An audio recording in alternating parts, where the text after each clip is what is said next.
right. Hi, everyone. I think that we're live now. I hope that we're live now. There's various mildly embarrassing things going on right now today. The first of all, the first being, oh no, I can hear myself. Where am I hearing myself from? Oh gosh. I'm experiencing so many tech issues right now. This is fine. This is fine. It's good to be scuffed, right? That's a thing that we must experience as human beings. This is incredible. I'm so audible. I'm far more audible than I ever would have wished I would be. Yeah, okay. Wow. Anyway, hi everyone. Hi, I'm Mylan Aikman, and I really hope that this isn't the first time that you are encountering me. But I guess this is where I am right now. This is what my life is gonna be. So, oh my god, this is gonna drive me insane. I think I need to turn off my... I just need to take off my headphones. I need to, mute my computer, because I'm currently hearing myself echo. Hopefully you're not hearing me echo, because that would be unfortunate. Oh, anyway, I am delighted to be here. Very excited. As you probably saw, headphones go over there. No more headphones for me. Headphones are for people who are not experiencing minor crises of whatever's happening right now. So, now I'm just, there, muted. Okay, now we can go. Now we can talk. So yeah, hi, wow, love it. My first VTheorem adjacent stream, and I am completely scuffed. This is a great first impression on anyone watching me for the first time. I swear, it's not usually like this. Anyway, I'm Mylan Aikman. You may know me as a psychologist. You may not know me at all. I exist, I live, I party, and I sleep. I talk a lot about psychology and things like that. I talk about statistics. I talk a lot about anime because I'm a giant nerd. And I recently had the absolutely delightful opportunity to apply to join VTheorem. VTheorem is a collection of academic and generally educational VTubers. And I'm very excited. I applied to join them because I've been following their content for a little while. I've already collabed with one of their members, Phi, who is a biology VTuber. And I really wanted to join them because, academic VTubing, I'm like doing educational VTubing, and I was like, I really want to be around other people who are doing the same thing. And I was super duper lucky that they happened to hold auditions shortly, a few months after I found out about them, and I was like, oh, I'm gonna audition. I'm absolutely gonna audition. And I did, and I got in. We will be having a debut at some point. So the Gen 1.5, that's the one that I'm in. I am part of Gen 1.5. The other member of Gen 1.5 is Z. I'm just going to call her Z because I cannot pronounce her full name for the life of me. Oh my gosh. But she is like a physics and engineering, and I don't even know what else, but she does a lot of really cool stuff. I definitely recommend dropping by her streams if you get the chance. And yeah, the pre-existing members of VTheorem of Gen 1 are Phi the Neutrophil, who does biology content. Then there is Nep, who does biology content and not biology, horticulture, plant things. I don't know much about that. I am not a green thumb. But she does some really cool stuff. I was talking to her earlier, and she does some really, really creative stuff with just stream ideas and asset ideas, and I definitely recommend you go to her streams if you can. And then there is Sai, or Saidere. Saidere, if you like what I do, you'll probably like what Saidere does. She is also a psychologist and also does psychology streams, and she is super cool. So VTheorem, totally awesome. Definitely recommend that you check them out. And I guess I'm one of them now, which is, I still can't quite believe it, but I'm very happy about it. Oh, man. Yeah. Normally I'd be using my VTuber model, but when I try and draw and stream and use my model all at once, it becomes a bit of a mess, unfortunately. So that's why we are where we are right now. I just have my PNG here because I currently am streaming from a laptop. And laptops, you know, laptops are great and they're very convenient, but there's only so much that they can do. And my laptop, I tried to have my model on earlier, and my laptop was like, "Hi, I'm gonna overheat." So I didn't. I decided it was better off not using my laptop. Ooh, there we go. So the current plan for today is I am going to draw some new PNGs, and I'm not really sure what things... Hello? Hello? Am I audible? Am I not? Hello. I'm hoping that I am audible. Oh, hello, hello, hello. Welcome, welcome. Happy to have you. Happy to have you. Yep. Very excited to see people around. Mm-hmm. Yeah. But yeah, just doing some drawing today. Just that kind of thing. Sorry. Like I said, we're a little scuffed today. It can't really be helped. This is what life is like. Oh, thank goodness I'm audible. I've been worrying about that. I've been having some weird scuff problems this whole time, so like, if I'm audible, I am a very, very happy panda. Oh, good. And it sounds like a lot of the audio problems on my end that I was experiencing earlier have... Oh, it's because I muted my laptop. That's why. Nothing is ever simple. I was in your recommended page. Well, welcome! Welcome! I am Mylan Aikman. I am a psychology VTuber. I teach about psychology and statistics. I talk a lot about anime because I'm a giant nerd. And right now, I am trying to draw some new art for myself because I've been using art for my thumbnails, like the one on the thumbnail for this one that is super old. And so I think it's about time that I draw new art now that I have a new design and now that I've gotten better at drawing art. But I'm not really sure what kind of expressions I want to draw myself with. That's the trouble, right? You never know. So, of course, it's always good to draw a distressed expression. You know, sometimes you're just very tired and burnt out or whatever. I think it would be fun to draw a happy expression, too. I would like to do that. Or like my "this is me when I find a new anime I like" expression. I feel like that's or just a mischief expression. I don't even know what this is like. I'm not really going into this with any expectations of what it's going to turn out to be, but I'm very excited about it all the same. Oh, yeah. The VTheorem thing that I mentioned, yeah, I recently joined a group of other academic VTubers, which is very exciting to me. I'm absolutely, positively thrilled to be with them, and I'm gonna be drawing a lot of art and hopefully doing a lot of collabs and stuff in the future with them, which is super exciting. We have some fun plans. But for now, we draw little creature. It's me, I'm a little creature. I'm not little. I am a full adult creature. But you know, it is what it is. It's hard to think of expressions. Like, obviously I need something for like the streams where I'm teaching. So that makes sense, but an extra... Oh, that's awesome!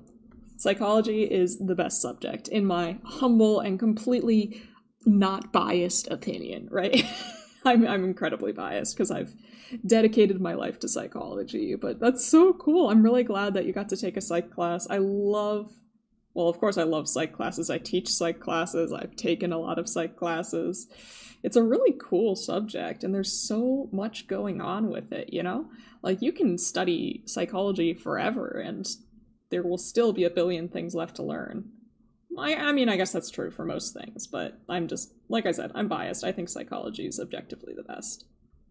And I know that objectivity is not possible when it comes to this kind of thing, especially, when it's my life. I'm a social psychologist in particular, so, like, Yeah.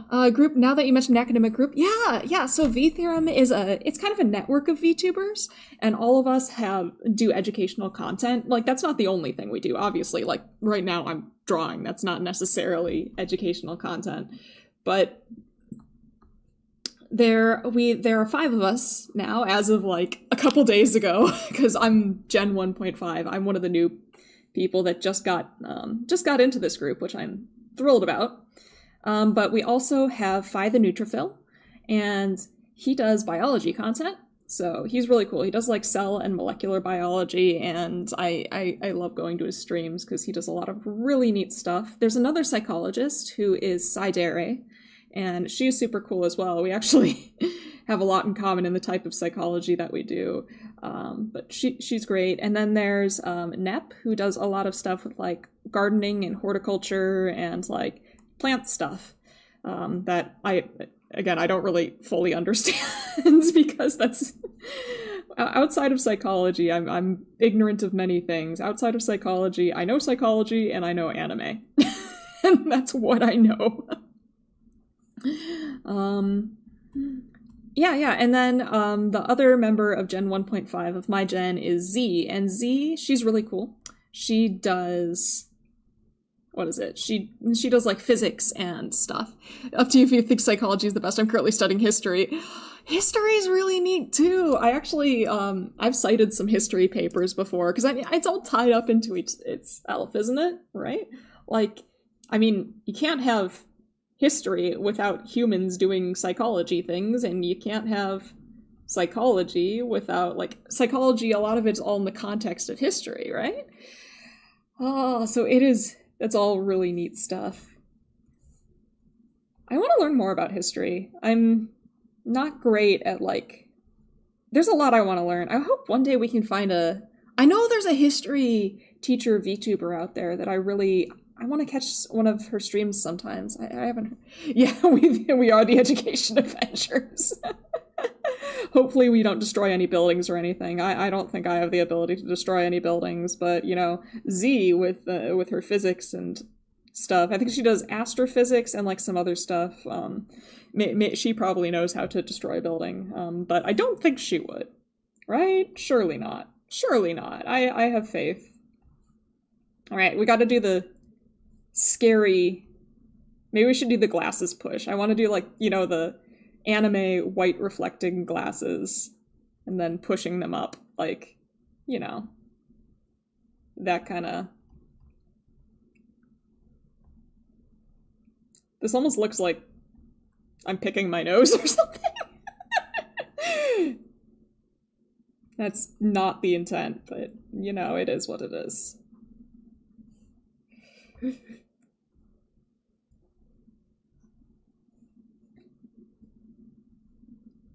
Give it a little ominous smile just for kicks and giggles. Oh. Yeah, there's a lot of educational VTubers out there that I have yet to, like... I know that they exist, but I'm really... It's funny because I stream on occasion, but I'm really bad at catching other people's streams. There's a certain irony to that, I think. The early days of psychology... Yeah, freaking... I have feelings about Freud. Freud is a whole thing. Yeah, back in the early days, psychology, there was Freud. I guess there's stuff that you can think of as psychology as far back as, like, probably as far back as humanity has existed, but, you know, like, when you think of, if you ask people who, like, haven't taken much psychology, they probably think of Freud.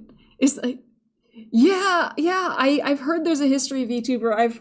That history VTuber is part of what inspired me to start VTubing, which is ironic because I don't actually know much about her at all. I hardly know anything about her. I don't know if she's still streaming. I don't know her name. I don't know her channel. I know she was on Twitch and she was doing, like, history lectures on Twitch, which I thought was, like, the coolest thing. But I haven't caught any of her lectures. I haven't checked her out. I need to do that. I need to look her up someday.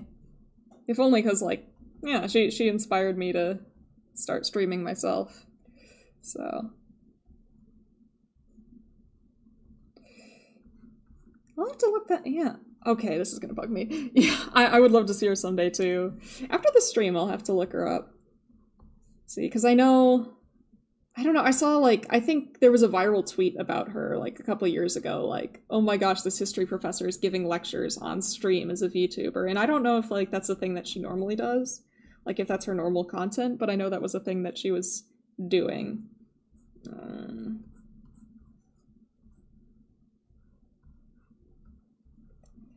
These are just rough sketches, they don't need to look nice, but this is not looking great. That's okay, we can fix it in post. It's fine. This is just rough.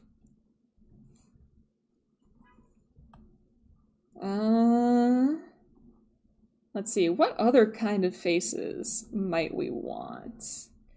Of course, there's the teaching face. I gotta do the teaching face, because I know that I will use that one a lot.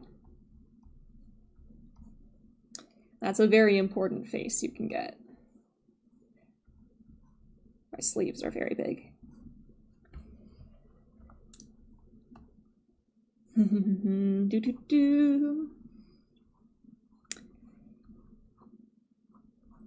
see. So hopefully y'all are hanging in there okay. I'm tired. I've had a long week. But it is Friday. Friday is a wonderful day. Well, are y'all on Twitch? I'm not on Twitch. I'm not on Twitch. I have streamed on Twitch before, but I don't currently stream on Twitch. Mostly because, I don't know, I like keeping everything in one place, I guess. And honestly, I'm not too experienced at streaming. I don't think I stream often enough to be super successful on Twitch, and initially this channel was all about, like, video essays. And I still do those from time to time, but, like, I don't know. Maybe I should get on Twitch. I don't know, that seems like probably a good thing to do, but also I don't know, I'm just making excuses for myself, aren't I? Maybe one day I'll go to Twitch. I've definitely streamed on Twitch before, but never like this kind of stuff. Is there an education category on Twitch? I imagine there must be, right? Yeah. No, I mean, I'm thinking about it. I know Sidere, the other psychologist in VTheorem, streams on Twitch, and I think Nep, oh my gosh, I keep forgetting what to call her specialties, but, like, you know, and the one who talks about gardening and plants, she streams on Twitch as well, and she does some really cool stuff. Maybe I should start, like, finishing off some of the ones that I already have instead of just, like, continuing on with these, with adding more and more to these little doodles. Yeah, okay, after this one I'll start. You never saw an educational... That's fair. Yeah. It might be one of those things you have to look for anyway. I always just used it for... Oh.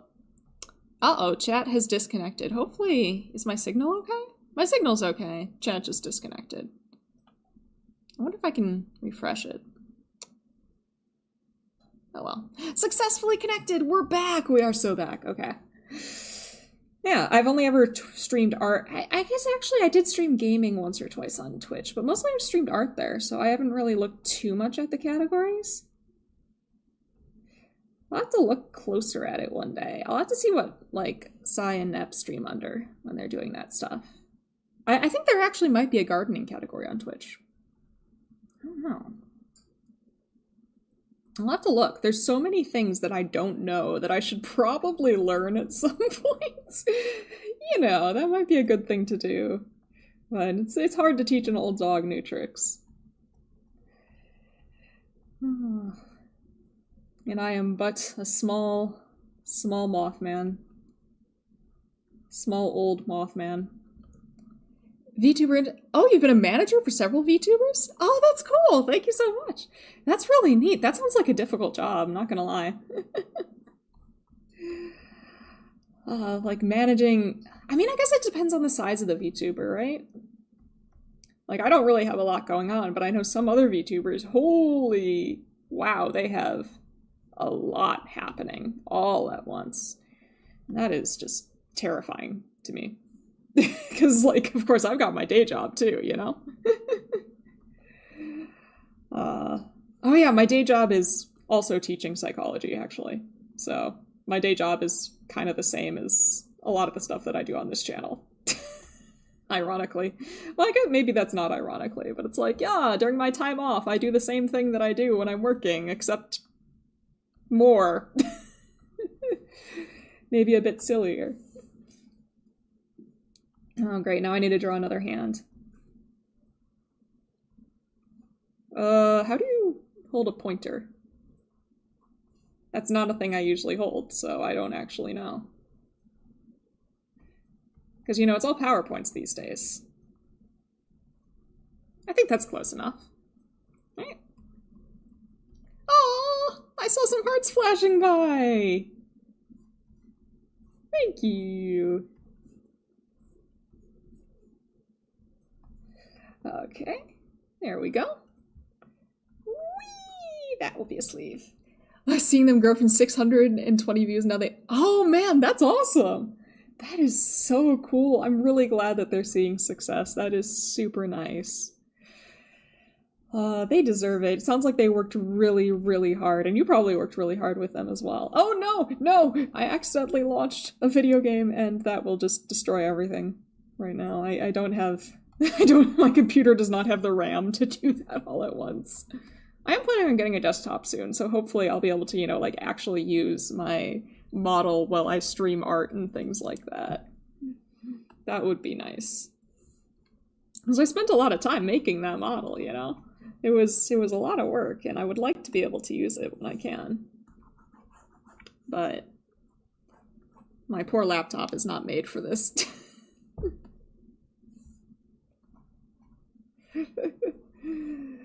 Oh. All right. I'm gonna start lining this stuff, like doing the drawing for real, because I think that's enough to get us started, right? We've got a anime glasses glint here. We've got our lovely I'm teaching a thing. We've got our this is either excited or like startled in a scared way, and I'm honestly not sure which, but you know what? I think it's nice to have something that is currently flexible. And we have this, I am so dead inside, please save me. Which I think that's a fairly good variety to get started with, right? All right, so let's start on the line arts, which is also the final, you know, anyway, I'm not the type who does like, I know there's some people who do like 2 or 3 sketches, like slowly refining until before they start doing the line art. No, I'm jumping straight into the line art. Actually, no, I like thicker lines for this kind of thing. I think thicker lines is nice. Yeah. Here we go. Oh, I forgot I was also going to fix this one because I forgot the scales on my face on the little PNG that I'm using right now to represent myself. Maybe at some point I'll pull up VTube Studio just so I can show off my model a little bit. Maybe towards the end of stream when I'm not as worried about my laptop exploding. Definitely gotta get that desktop. It's just overwhelming. There's so many choices to make, you know, when you're getting a computer, especially if you want to build it, which is kind of why I decided not to, but people who build their computers are so powerful. Like, you have to choose all these different things, and then you have to put it together, and then you have to do this and this and that. It's a lot. Managed a VTuber who had all the... and 30,000 people at once. That's a lot. Kept changing her brand and name every... Oh my gosh, yeah, that's gotta be difficult. That's gotta be difficult to, like, keep a consistent message kind of thing going on there. Like, advertising for that would be rough, and then, like, you can't use assets that you've used before because, like, all that stuff is already changed and stuff. That is a lot. But it sounds like she still managed to maintain an audience despite that, which is, like, crazy impressive. Like, with all that change and all that, like, uncertainty and stuff. Dang. That's some impressiveness right there.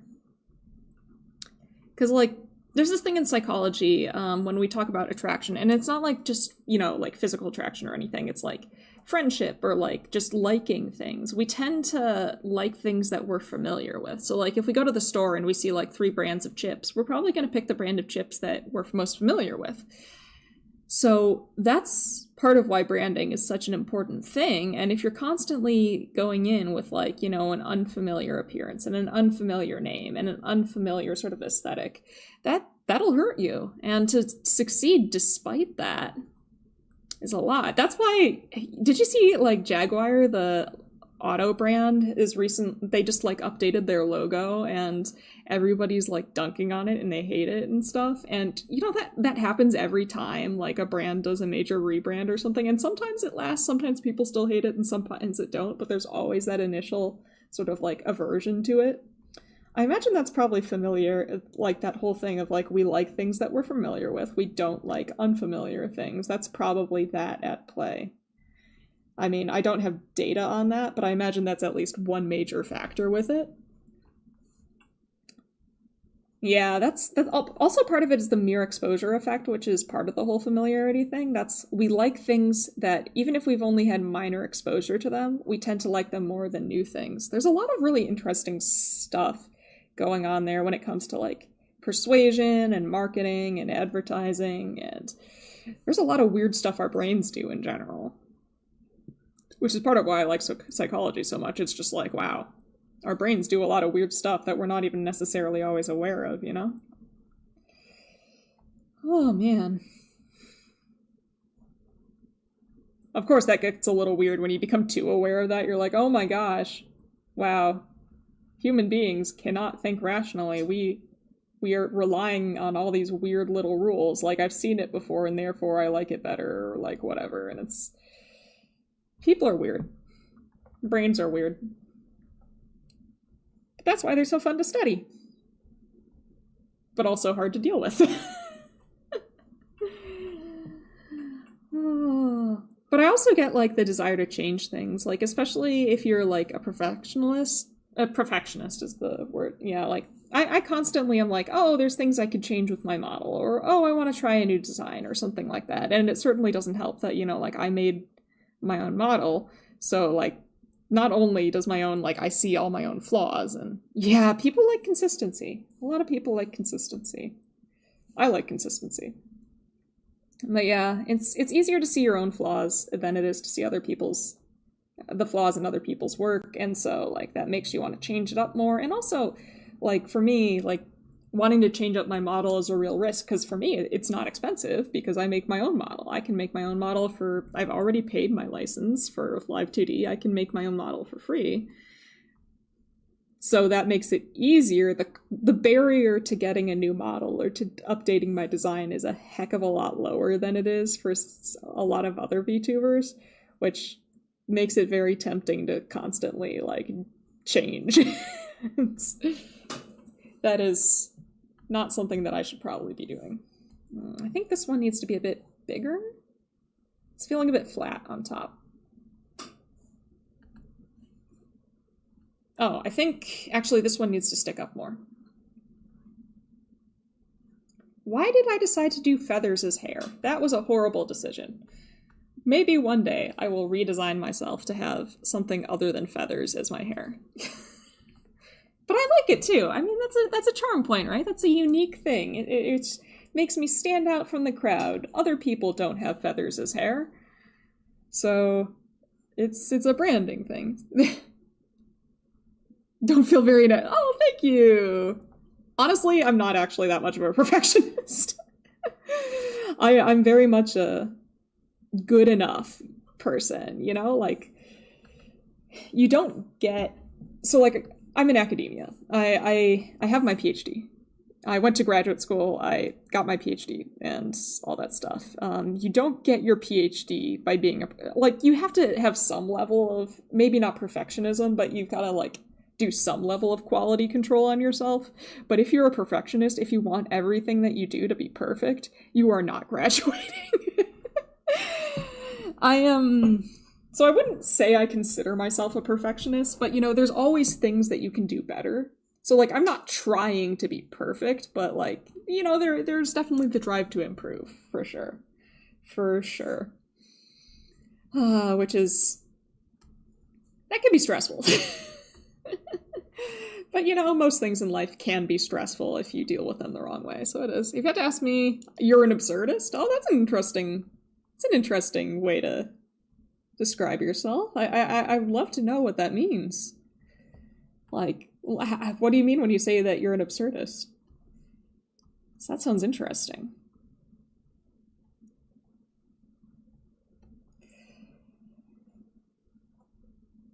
Let's see. I'm just you do what you can. I have this problem where I really want to be like a jack of all trades, so I do a lot of different things. Like, I do art, and I do rigging, and I do writing, and I do my research, and now I'm streaming, and you know, so it's very much, I've kind of doomed myself to a life of jack of all trades, master of none, which I kind of like, but it is kind of sad knowing that you'll never be able to perfect any one given thing because you're too busy splitting all your time between so many things. But, you know, I would rather split my time between a bunch of things and become kind of good at a bunch of things than, like, spend my time being perfect at one specific thing and miss out on a lot, if that makes sense. Jean-Paul Sartre. I do not know who that is, no. No, I'm not familiar with that name. I will have to look that up later. There's a lot of people, and, like, even if I do know that person, I would not recognize the name. I'm so bad at names. I cannot even begin to describe how bad I am when it comes to names. It's honestly embarrassing. I had that a lot in grad school. People would be like, hey, have you heard of this scientist or this researcher or whatever? And I'd be like, no. And then they'd start describing their work, and I'm like, oh yeah, I know that person. I don't know their name, but I know what they've done. It's kind of sad.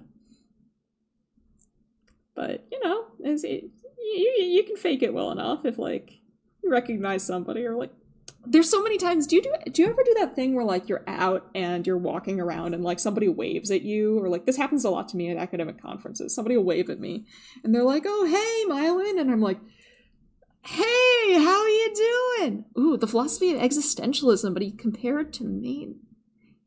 Ooh, existentialism's really interesting to me. I'll have to check him out. Philosophers are really... I love philosophy, I'm not gonna lie. I'm not, like, I don't know much about philosophy, but I really do love philosophy. That's another one of those things that are, like, I don't have enough time to, like, look into it, but I'll have to check that out tonight. Yeah. Existentialism. I feel like that's become more popular lately, or at least the word existential has become a lot more popular. Especially in the terms of existential crisis. Which, you know, fair. I have an existential crisis every day. That's probably a lie. I'm probably people, like, who are very technical about the term existential are probably, like, hating me for using it so freely right now. There's stuff like that, like, anybody who gets too deep in an area and then they find out, like, the academic or technical meaning of a word, when people misuse it, it gets very frustrating, or, like, you just start talking past each other, which can get very funny. I have that problem a lot. Like, my area of specialty in psychology, like, the specific thing that I study is a really specific thing, but the academic definition of the thing is pretty different from the lay definition. So, like, when I try and talk about my research, people make assumptions that are not true because we're not quite talking past each other. We're talking about the same thing, but how we think about that thing is very different. And that leads to trouble. And I feel like that's the kind of thing that would be happening there if I tried to talk about existentialism, except I'm the lay person there. I don't know much about existentialism, so I would just end up upsetting somebody by acting like I know the definition when really I don't. I did take a philosophy class once, but that was a very, very long time ago. I am old. I am older than the average bear, and by bear I mean VTuber, and probably streamer. But you gotta be. I mean, like, if you've got a PhD, you're probably at the point. It's very difficult to get a PhD when you're still in the normal age range for streamers. So that is what it is. I will be old. And you know what? That's okay. I guess compared to my coworkers, I'm really young.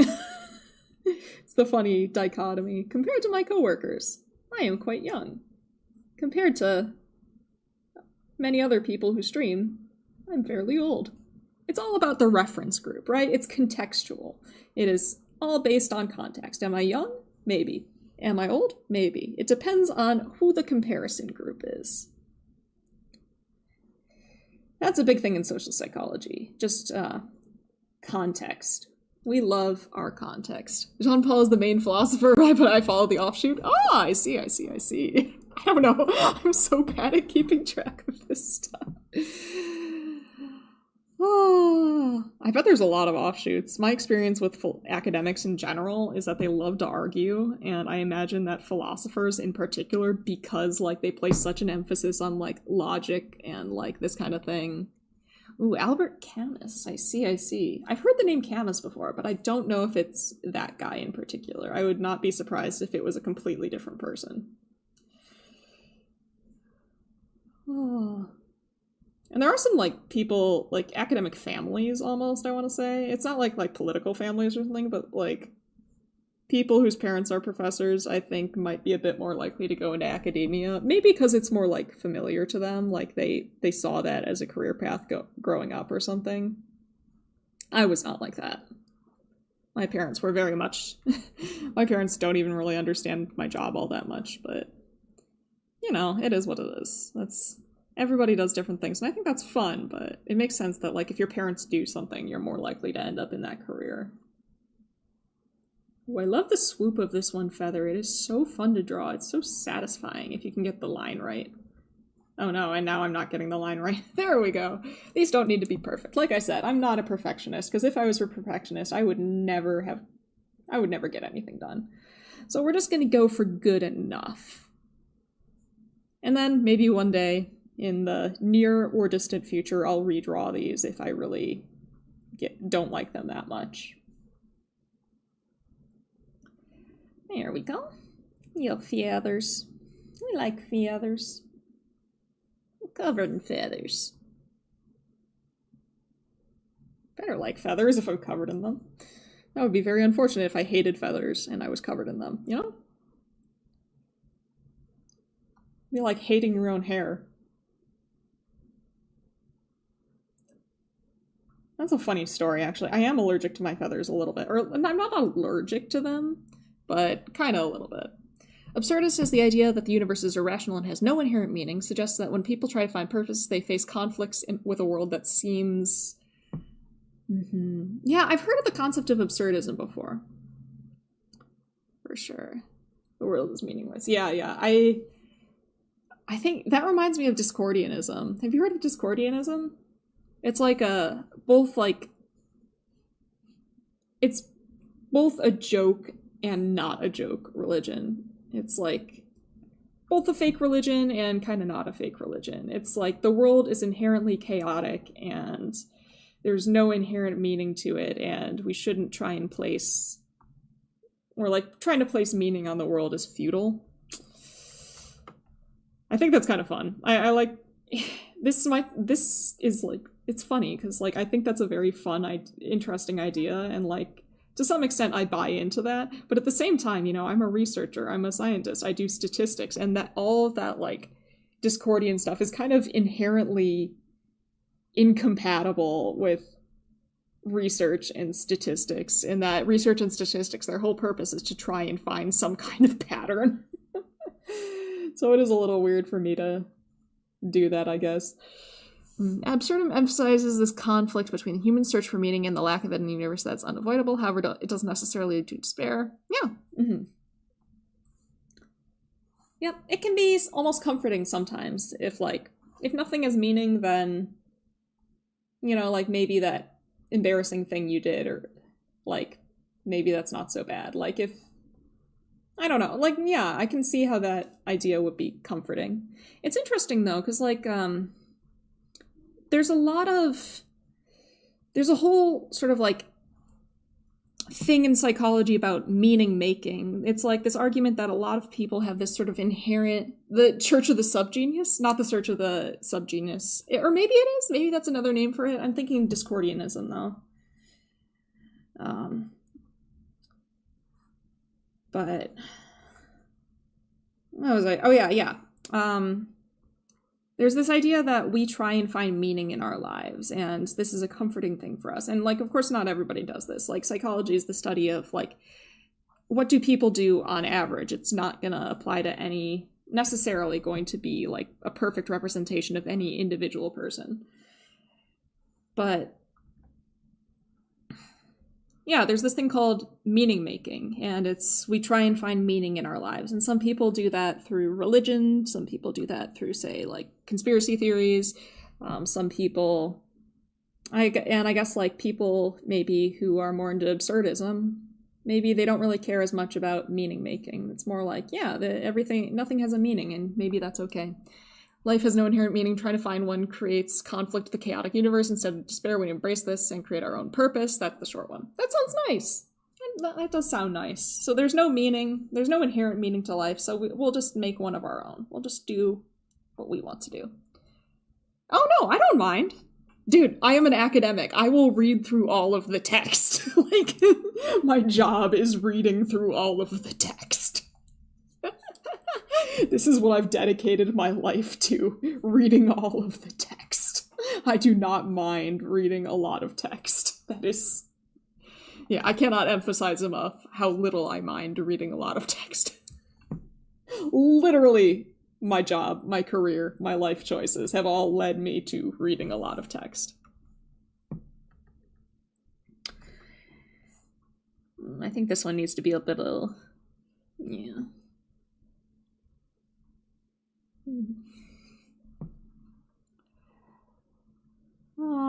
It's sad, though. When I went to grad school, I didn't have as much time to do, like... I used to read a lot of books. What is the meaning of meaning? Oh, that sounds like a social construct, if I've ever heard one. Are we talking about the meaning of meaning as in meaning as a word, and we're just looking for a pure definition? Are we talking about some sort of existential meaning? Are we trying to determine if meaning is a real concept or construct out there in the world? What are we saying when we mean what's the meaning of meaning, right? Good to see you, Marlon. It's something that you try to understand, like a purpose. Or just like, yeah, I guess a purpose. I think purpose is a good way, at least in terms of like meaning making. When they're talking about meaning making, it's like trying to find a purpose that something exists, or a purpose to do a certain activity, or a purpose to do X, Y, or Z, right? Even if that purpose is like fun. Oh gosh, this is the one that I was worried about because it means I have to draw a hand. But I really want this. I guess it's important to disambiguate. Yeah, I don't know, and I think it's comforting for some people to like imagine that there is some greater reason for things happening. People like things to have reasons. We like to have explanations. We like to be able to understand stuff. What's the purpose of purpose? Good question. It can be comforting to some people to have purpose. It can be motivating. If we didn't have purpose, would we be motivated to do anything ever? The hell my electricity died? Oh no. Hopefully everything's okay. Hopefully there's not like a big storm or something going on right there. That would be a problem. I don't know how to draw hands. What is a hand? A miserable pile of bones. What is the purpose of hands? I imagine the purpose of hands is probably, to grab stuff and hold things, but do we really need to grab stuff? And we have jaws. We can hold things in our teeth. That's probably not sanitary, but theoretically we could. There are other ways to hold things other than hands. I don't know what I'm talking about anymore. I'm just... we're a full-on stream of consciousness now. It's been a long work week. I bet in the past the most immediate concern of, like, securing resources to ensure one's continued existence has resulted us being so heavily driven by one's survival instinct. Yeah, and I think that's a purpose for sure, right? Just cold, no worries, just happen at 5 a.m. in the morning. Oh my gosh, I hope that you've gotten enough sleep. Oh my goodness. Oh, yeah, I think it is interesting. It like, is there such a thing as meaning? Is there such a thing as purpose? Or is this just something that our brains have manifested to occupy themselves now that we have excess cognitive resources? If it works for dogs, it's good enough for us. Yeah, why not? Why not? Of course, society might say something different about that, but what is society? Society is a construct of society. Might be getting a little deep here. a little past where I'm qualified to talk, but we're not taking this seriously. This isn't an academic stream for me. I'm just messing around. I'm just messing around and drawing. It's fine. I'm not going to spread any misinformation, but that doesn't mean I have to be serious all the time, right? Yeah, there's this is also reminding me, have I got enough sleep? No, oh no. Sleep is very important for mental and physical health. I always encourage sleep. I try and get as many hours of sleep as I possibly can. I got 9 some hours last night and that's okay. My preference would be to get 10 hours every night, but as a working adult, that's not really it's not really a thing that is possible. But yeah, this has all got me thinking of another psychology construct that, like, of course, constructs, is that a real thing, or is that... But it's something that we study, and if it's real in our... What we could also get into is if something is real in our minds, does that make it real? I don't know, I'm just going all kinds of places. It's a Friday night, who knows? What was I talking about? Need for cognitive closure. Yeah, when I think of, like, meaning making, I also think of need for cognitive closure. It's this construct where, like, we want to have closure on things. And the idea is that some people need more closure than others. A working adult with a healthy sleep schedule? Impossible. I have a decently healthy sleep schedule. It's not perfect, though. Like, I need a lot of sleep. And I'm not getting as much sleep as I actually need on some weekdays. But, you can try and make up for it on weekends and stuff as much as you can. That might mean I'm not getting as many chores done as I should be. Oh, man. But yeah, need for cognitive closure. It's this construct where, like, yeah, some people really feel a need to, like, have closure on things, whether that's, like a final conversation with somebody or, like, just some sort of, like, solid explanation for an event. And thinking of, like, meaning making kind of reminds me of need for cognitive closure. It's like this cognitive need. It bothers us if we cannot figure out what perhaps the meaning of our life is, or the meaning of engaging in some activity, or the meaning of X or Y. And then need for cognitive closure is we have this need, it bothers us, it's upsetting or disquieting to us if we do not have closure on something. The color magenta is something that only exists in the context of our color receptors of our eyes, or most people's eyes, at least considering those we have. Yeah. Like magenta, yeah, I'm basing this off the things that I read. This is not my area of expertise. Do not take me as a person who knows a lot about this. But yeah, like... And then you can also get into neuroscience, and, like, our brains are interpreting the world in general in ways that make sense to our brains. But is that how the world actually looks? Who knows? We can somewhat confirm that, like, certain things just by touch. But then there's also just our perception of reality in general. There's this concept in social psychology called naive realism, where we tend to assume that the way that we perceive the world, the way that we perceive reality, is objectively how reality is. And depending on how our brains process information, and depending on what kind of stuff that we're observing, that may be more or less true. So, like, sometimes, like, morality, like moral codes and stuff, differs from culture to culture. Need for cognitive closure, yeah, it's an important aspect that needs done soon. It's gonna affect them somewhat. Yeah, but not everybody has a need for cognitive closure. And, like, it's a continuous variable. Some people need it more than others. There can be benefits to getting closure. Sometimes getting closure can... I don't know. There's a lot of interesting things going on there. I don't know how I feel about this one. Or at least the hand in here. Maybe I don't need the hand in here pushing the glasses up. Maybe I can get rid of that bit. Because I don't really like how that's Maybe I can just have the smile and the shiny glasses. I think that's fine. I'm not feeling the hand right now. We can draw a hand in here, but we're not going to draw a hand out here. Plato's allegory of the cave. Oh man, I would love to talk about that, but I don't remember enough about it to really say much. I know we're watching shadows on the cave to draw conclusions about the world, but we're not observing the world directly kind of deal. Is that it? I think that's it. Something along those lines. Something roughly approximating that. In which case, yeah, that's more or less what I'm saying. But yeah, like things that we view as objective, like morality and stuff like that, or like perceptions of certain events and stuff will differ from culture to culture. And does that mean that some of us are right and some of us are wrong? Maybe in some cases, yeah. But in other cases, there might not be an objective truth, which is kind of screwy. I learned somewhat recently there's a 40 millisecond latency in the optical network, and that, like, oh my gosh, yeah, we're not seeing things in real time. I'm familiar with topics like cognitive behavioral therapy. Yeah. Oh, Libet's delay, is that the name for it? Cognitive behavioral therapy. Yeah, I'm familiar with that as well. It's really frustrating to me because I really like using acronyms. I don't like saying like long things like cognitive behavioral therapy, and I want to say I want to say CBT, but then like, you know, depending on the class you have, they may or may not snicker when you say CBT. Gotta be careful. Most of my students don't, but I tend to have like upper division students, so I don't need to worry as much about that. They've already heard it a million times by the time they get to me.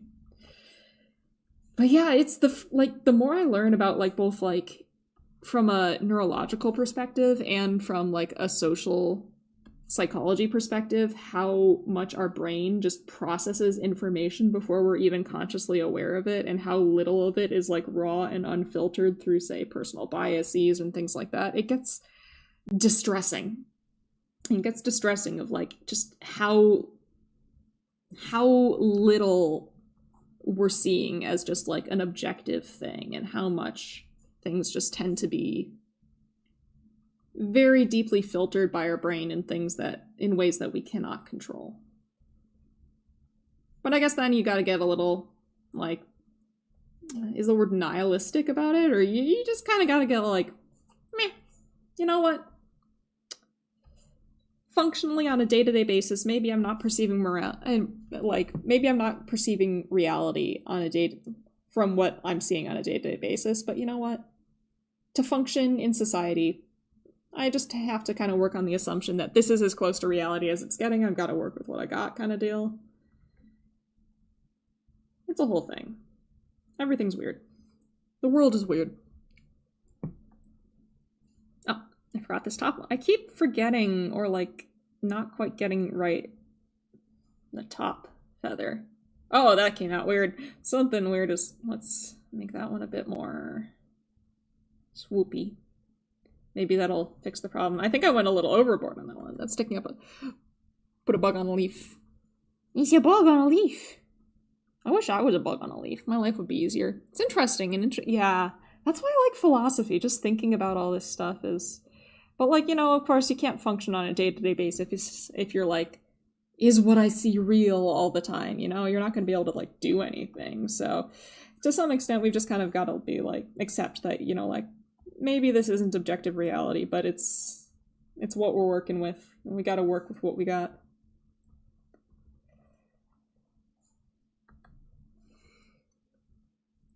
Oh my gosh. My feathers are really turning out weird on this one.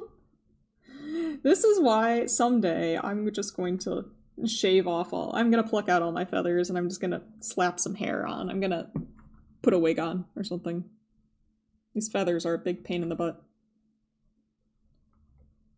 There's not a lot of good products in stores for, like, preening feathers. Most human beings don't do that.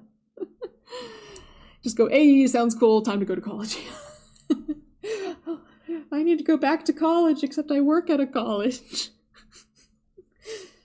Oh, the amount of times I've been like, I should get another degree. Is that a healthy way to think? I don't know.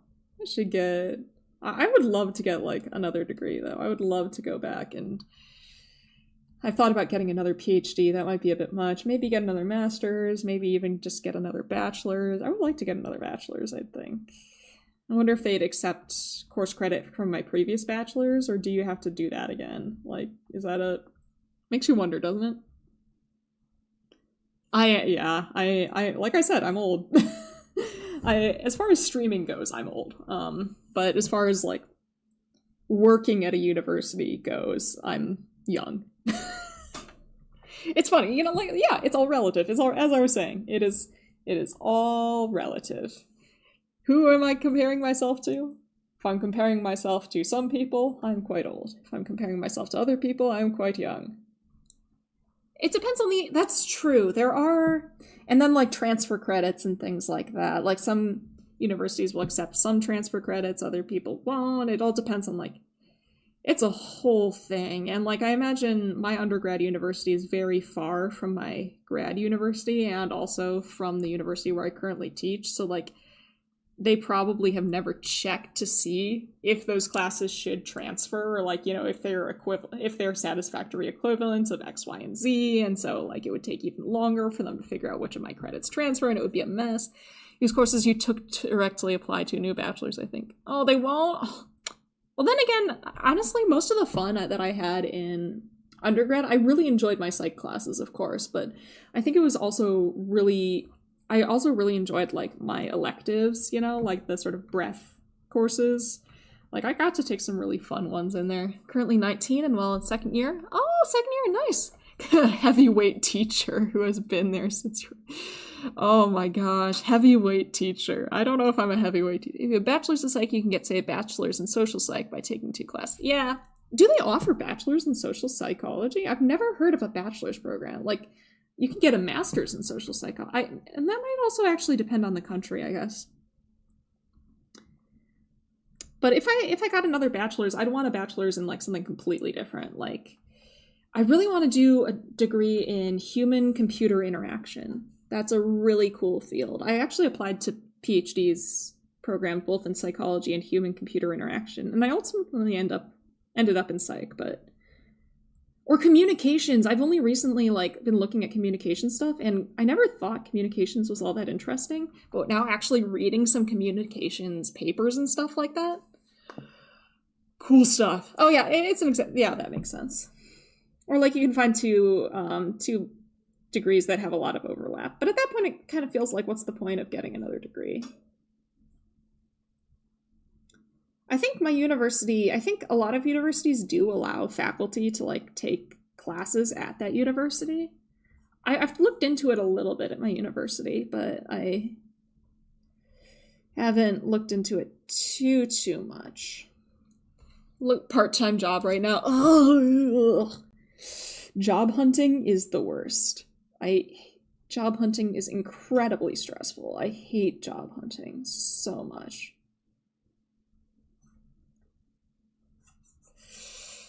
It makes me want to cry. Cover letters are awful. I hate cover letters. University I work at lets me take classes for free, so theoretically I could do... Oh, that is cool though! But yeah, the scheduling is horrible. And I think, at least for me, the university that I work at, I'm pretty sure, like, in terms of registration, I would get last priority. So if I wanted to take a popular class, it would probably fill up. Is human-computer interaction more UI, UX, or cartoon USB port in your head? It's very like UI, UX related. There's like engineering stuff, there's CS stuff that goes into it. Most of the stuff that I was applying to was the lab that gave me an offer to join them was a lab working on app development to develop an app to help track depression symptoms. So app development, inventing new technologies. There were some people who were working on like creating new types of 3D printers. It's crazy multidisciplinary. Since working and taking classes in the middle of the day is miserable. Yeah, that sounds miserable. Give me last non-matriculated. Yes, exactly. That's the problem I have too. Where am I from? I'm from Point Pleasant, Virginia. That is where Mothman's from, and I'm a Mothman, and therefore I am from Point Pleasant. Yep. But unfortunately, I'm from an alternate version of Point Pleasant, West Virginia. So I've never actually been to the Human World's Point Pleasant, West Virginia, ironically. It's funny how that works.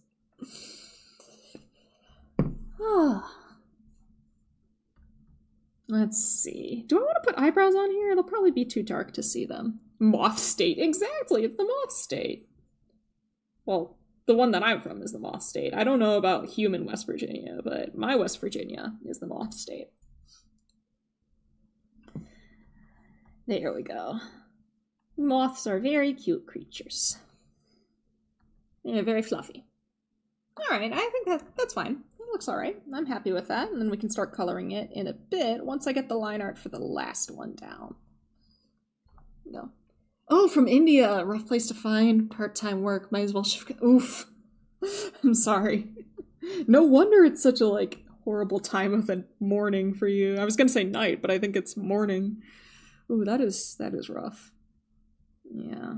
I think I am in America. I think that's I'm in human America. And yeah, I guess I don't know. I know a lot of people are having trouble finding jobs, but at the same time we have more open jobs than ever. I think it's just a matter of like the jobs that we currently need people in are not jobs people are willing to take. That's the struggle. What's the line in the middle of the face for? It helps me figure out where like here's the center of the face. So let's say if I was drawing a nose, I'd know the nose starts down here, like that. It also helps me try and keep the eyes equally distant apart, and it helps me keep the middle of the mouth lined up with, say, the nose lined up with the midpoint between the eyes. So like if I was drawing a new one, let's say, what do I want to do here? Use a cat. Oh, I can draw a cat me. I have been planning on drawing everyone from VTheorem with cat ears and tails. I think that's an important thing that needs to happen, even though Z is very unhappy with that. Z wants to be a dog girl. No. So, like, this helps me figure out where the middle of the face is. The middle line. Oh, I should make this a bit darker. The middle line shows me where the middle of the face is. This is the eye line. Yeah, it's kind of like a longitude, exactly.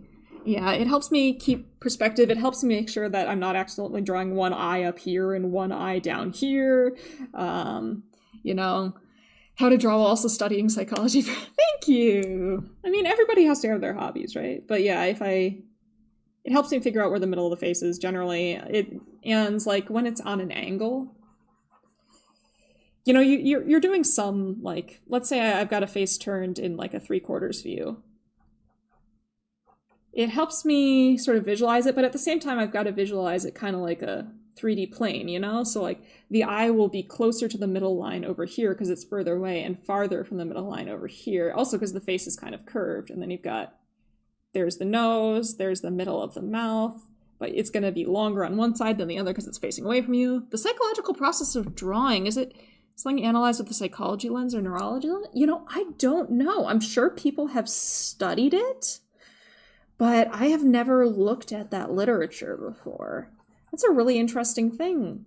And it's also interesting. I wonder if the way that, like, brains activate when they're drawing is different for people who have, like, been trained in, who have, like, official, like, you know, have taken formal art classes. That's what I'm trying to say. Versus people who have not taken formal art classes. I do know one interesting thing about art that a lot of artists experience, and I'm pretty sure there's been work done on this, is a lot of the time when artists are drawing somebody making a certain expression, as they're drawing that expression, they also tend to make the same expression they're drawing, which is very funny. If you're watching an artist drawing, like, a character screaming or something, or frowning or crying, they'll typically be making the same face. How much research has been done on people with aphantasia? Oh, I think there's been a decent amount of research on people with aphantasia. But of course, identifying people with aphantasia is hard. Because most people with aphantasia don't even recognize that's, like, an unusual thing. Most of the people, like, it's not something that I think people are typically aware of, because that's just how they've always thought. It's normal to them. Aphantasia. There's an awkward zombie comic about this. Yes! I know a lot of artists have done comics about it just because it's such a funny phenomenon. But yeah, aphantasia, for those of you who don't know, aphantasia is this phenomenon where some people do not have like mental images when they think. And yeah, it's interesting. In general, it's interesting in like the differences in the way people think, I think. Like the differences in like, are you using mental images to think? Are you thinking in words? Are you thinking in sort of abstract ideas? Like there's a lot of interesting, but that's really hard to measure. Yeah, it does. Yeah, like it doesn't affect you, so you're never gonna know. How do you tell if you have aphantasia if it's like just not being able to wiggle your ears because it's weak? The most common thing I see is that picture of like, how do you picture an apple? And then there's like a photorealistic apple. And then there's like an apple that's like, it's not like properly shaded, but it's all colored in and it's still pretty photorealistic. And then there's like, here's an apple. And then there's just like, you're not seeing anything in your head. And yet, I don't know, I feel like that's not going to be perfect because you're trying to project like what's in your mind. And obviously you can't see something with your brain. Like it's not being processed by the same part of your brain that your eyes do. You're not like physically seeing an object in front of you, but you might be picturing an object. And so I also think that's a thing that's hard for it to tell apart, because like, how do you know if you are picturing something in your head and that's actually like you're picturing something in your head and that's what's happening?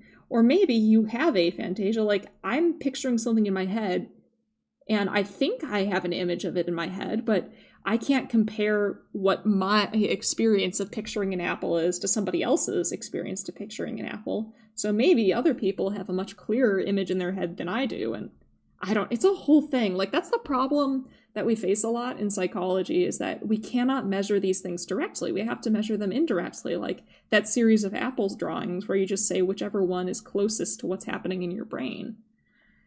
And at the end of the day, even if you do find a nice scale like that or a nice way to measure it indirectly, the person who's completing the scale is still making certain interpretations. Like, I don't have an image, or like I'm not seeing anything, but I might have like, I know this goes here and this goes here and this goes here. You might have sort of like a dissembled idea of it or something. I don't know. It's hard. You know, the lack of ability to compare is very, very difficult. And especially with stuff like that, where like introspection, where you're analyzing your own brain and your own thoughts, is hard. Oh, oh my gosh. So before I ended up going into psychology, I actually wanted to make prosthetic limbs. And the problem of phantom pain is super fascinating to me. And like the treatments that they have to do for phantom pain, like some of the more effective ones that they found, are super cool. Like, have you heard, like, there's the VR, so phantom pain, I'm mostly thinking about phantom limb, because that's the context that I know about it most. Yeah, the rubber hand behind a mirror, hitting somebody in the rubber hand with a hammer. Yeah. Or, in VR, there's also been a lot of studies of, I don't know if there's a lot of studies, but there have been studies to treat phantom limb syndrome with, with VR, where like in the VR helmet or your view and stuff like that, you can see the other limb, and that seems to be effective at reducing pain. But yeah, I think the hammer one and the rubber hand, it works even for people who do have both arms. It's just you start seeing the rubber hand as your own arm, I think, as your own hand. And I think what they do is like first they like show you the rubber hand, and then they show somebody like brushing a feather against the rubber hand as they brush a feather against your real hand to sort of like trick your brain. And then they slam a hammer down on the rubber hand, and like it freaks you out. Your brain might start misfiring, thinking it's experiencing pain. It's interesting. And that brings us into the whole part of neuroplasticity and the way that our brain changes. And just in general, you know what's a great book on stuff like this? Oliver Sacks was this incredible, like, I think he was more of a practitioner than a researcher, but he's written a lot of incredible books. He's a great writer, and he wrote a lot about his patients who had like unusual things going on in their brains. Half-Life Alyx and the moments where you're struck by objects felt with a gun made me jump. Yeah. Yeah, that doesn't surprise me. My problem is just I have a very very, very strong startle reflex, so I don't necessarily feel phantom pain all that much, but, like, jump scares get me hard. Professor Dave Eagleman. I have not heard of Professor Dave Eagleman. I don't think. I'll have to check it out. Like I said, I'm really, really bad with names. I am so bad with names. So, like, if you told me something that Professor Eagleman did, I might know. But if you just asked me, do you know Professor Eagleman? I might have no idea. And that might be because I genuinely have no idea, but it might also be because, oh my gosh, names are very much in one ear and out the other for me. Which is why the internet is great, because everybody has their name right above what they're saying. Right, Marlon? Right, Kingsolver? Like writings? It's beautiful. Isn't this gorgeous? Ooh, sensory substitute. So, like, yeah, like the hammer. I'll have to check that out. That sounds really interesting. That would be fun to do a stream on sometimes. I'd have to read up about it because it's way outside of my area, but just like, or like a video on sensory substitution. Yeah. Yeah. I'm also bad at faces too. My memory's bad in general. I remember your name, Marlon, because I remember popping into Phi's Discord and I'm like, oh, I'm going to start going by Mylon. And then I was like, oh no, there's a Marlon here. Oh no, this is going to get confusing, but it hasn't been a problem yet, so I'm happy. But you were Marlon before I was Mylon, so if there was confusion, it would be on me to find a different name.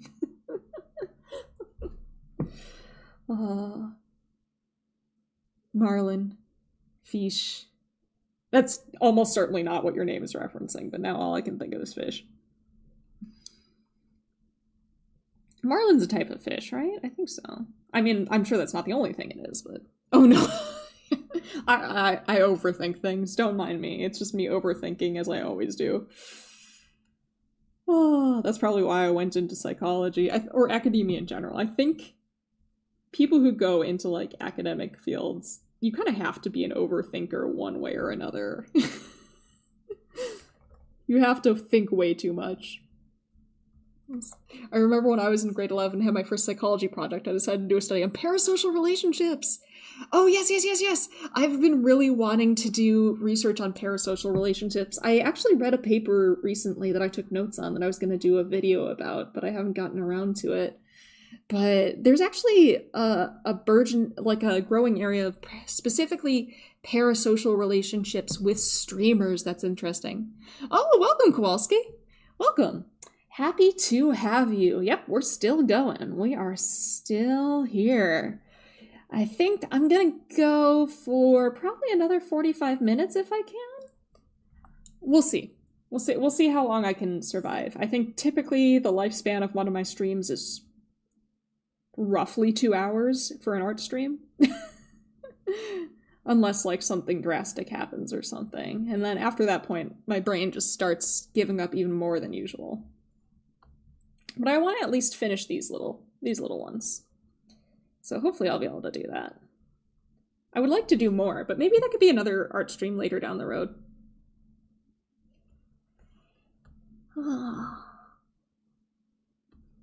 You know, thinking about sensory substitution, kind of random, but it has me thinking of, this will be a fun time to talk until it ends. Yeah, I'm having fun. The roles and responsibilities that come with being a member of VTheorem. Ooh, that's a fun question. So there aren't, because it's pretty small, we don't have like super concrete rules, but like one of them, of course, is our goal is, I don't have a Discord server, unfortunately. I should probably, I'm the only member of VTheorem without a Discord server. I should maybe get on that at some point, but I'm really shy in Discord servers and I feel like I'd get overwhelmed. Right, VTheorem. So our main goal is, of course, educating people and combating misinformation. So, of course, one of the big things is you have to, there is some, like, you need to at least do X amount of educational content for all the content that you do in general.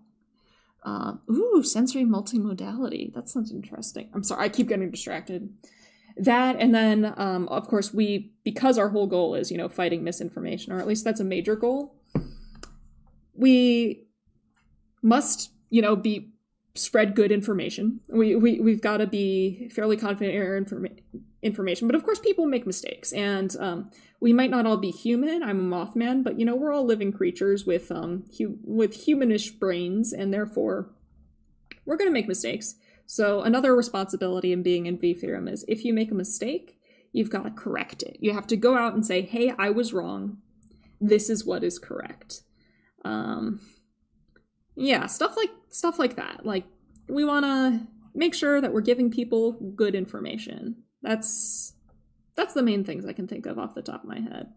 Good information and educational content. We don't have to only do educational content, but educational content should be something that we do at least somewhat regularly. Enough that people don't ask us why we're in an educational VTubing group. Kind of deal. Yeah, and I think as it gets bigger, so like, adding me and Z and stuff, as it gets bigger, there'll probably be more formalized stuff, but for now it's a bit, I don't want to say it's loosey-goosey, but yeah, I think it's a good goal. Yeah. Yeah, I'm pretty happy about it anyway. Something along those lines. Makes sense, yeah. I'm happy that educational VTubers exist as a larger niche than our original. Me too. I think when I started, it feels weird, but I think I've actually been doing educational VTubing for longer than almost anyone else in VTheorem, but the problem is I don't do it. For a long time, I was doing like maybe one video every 6 months and not streaming at all, so that's why I'm also the smallest one in VTheorem, probably. That and like, obviously, I'm not trying as hard as everyone else. But yeah, it's really cool to see how the educational VTuber space has grown so much over the past few years, and I'm really happy it exists. Am I a moth or a corvid? Great question. I am a mothman, which means that I'm a cryptid. So I don't necessarily fall into general phylogenetic categories, if that's the correct word for that. But my design is kind of based on a corvid. Yeah, I have an IRL, but other members of VTheorem also have IRL jobs. My problem is I have too many hobbies on top of my IRL job. I have a lot of other things that are unrelated to this going on. But I guess my design's kind of based on a corvid. If I had to associate myself with a particular bird, though, Mothman sightings are thought to be caused by a large owl, so I don't know. I'm not going for biological accuracy in whatever the hell I am. I'm something that does not necessarily reflect any real life creature. I'm a mess. But I think I was thinking sort of just, probably corvid-ish when I was initially drawing the design for this. Something along those lines. It's funny, because Mothman tends to be portrayed with a lot of bird traits, which, I mean, makes sense if we accept the premise that Mothman sightings were caused by a large owl. Spoken like a true psychologist. Hobby havers rise up. Yes. Yeah, I have, like, I do way too much. I draw comics, I write, I do live 2D rigging, I do frame-by-frame animation, I do streaming, I cosplay. I try to do way too much with the limited time that I have, which is jack of all trades, master of none. That's me. Exactly. I think it's fun to, I enjoy being more of a jack of all trades, right? It's fun. I joined Makerspace because I like dabbling. I would love to join a makerspace. You know, one thing I really want to learn that I haven't yet, that actually one of the members of VTheorem, Z knows how to do this, and I'm going to have to bug her. I want to learn 3D modeling, and then I want to do 3D printing. I think my local library has a 3D printer. Apparently a lot of local libraries have 3D printers, and I would really love to learn how to do that. And makerspace sounds so much fun. I love working with my hands. Like I said, like I sew. I'm a cosplayer. Or, well, I guess I haven't cosplayed much in a long time, but I sew. Masteries.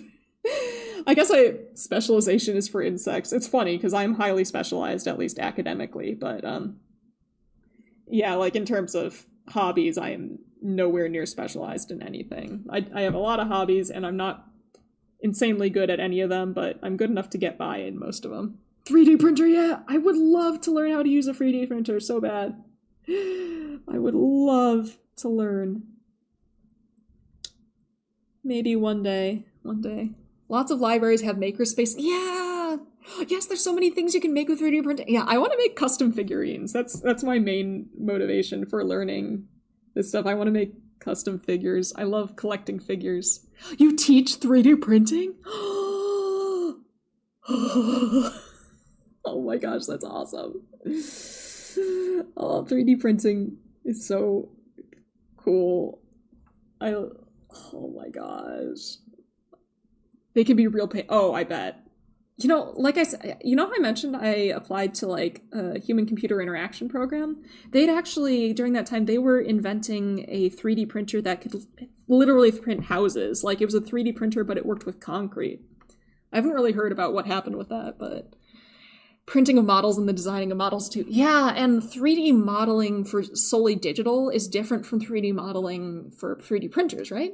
Oh, hey, Fi, welcome! Oh, resin. Yeah, I also want to learn things. Video essay PNGs, yeah, pretty much. Video essay PNGs, any kind of PNGs. Just general PNGs for the sake of having more PNGs that use my current design. I wasn't really sure what to do, so I've just been going off of vibes this whole time. Teaching Tech 3D is one of the best 3D printing intro CAD modeling resources on YouTube. Ooh, I will have to check that out. I really, really want to learn that. Resin is nice though, you know, I have worked with plaster before, and I have friends who've worked with resin, so I could probably make some molds someday of simple stuff. Yeah, 3D printing, you have to worry about what the printer, yeah, both what the printer can actually handle and like, is this actually structurally relevant? Because I know like 3D models that are purely digital, don't they have like very thin surfaces and stuff, and like they don't necessarily have internal structures that are supporting the thing because they don't really need it. Oh man, there's so much I want to learn. They can be the same, like figurines specifically are mainly designed to look right, and resin printers add some... Resin printers? Resin printers? I didn't know resin printers were a thing. Oh my gosh, I'm gonna lose it. I'm gonna lose my mind in like a good way. This is so cool. Mr. Kitty, do you hear this? This is so cool. Yeah. I would also love to learn 3D animation, but first I need to learn more 2D animation. That's right, one of these streams, I want to do a 2D animation stream, because I'm still working on, like... Let's see. Here's one that I did recently, because I want to make, I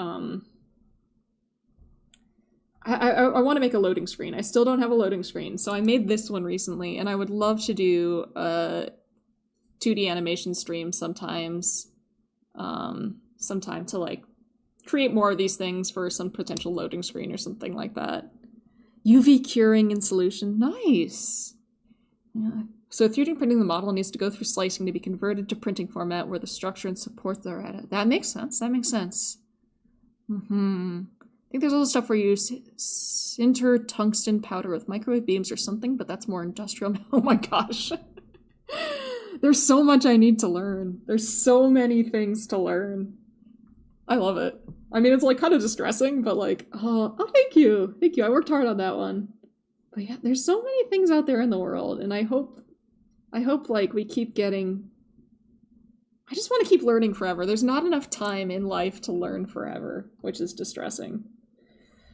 But, you know, we gotta deal with what we have. Okay, I'm gonna start coloring what we have so that, like, I do want to end this stream before the next hour hits. So sometime in the next half hour. So I should get coloring.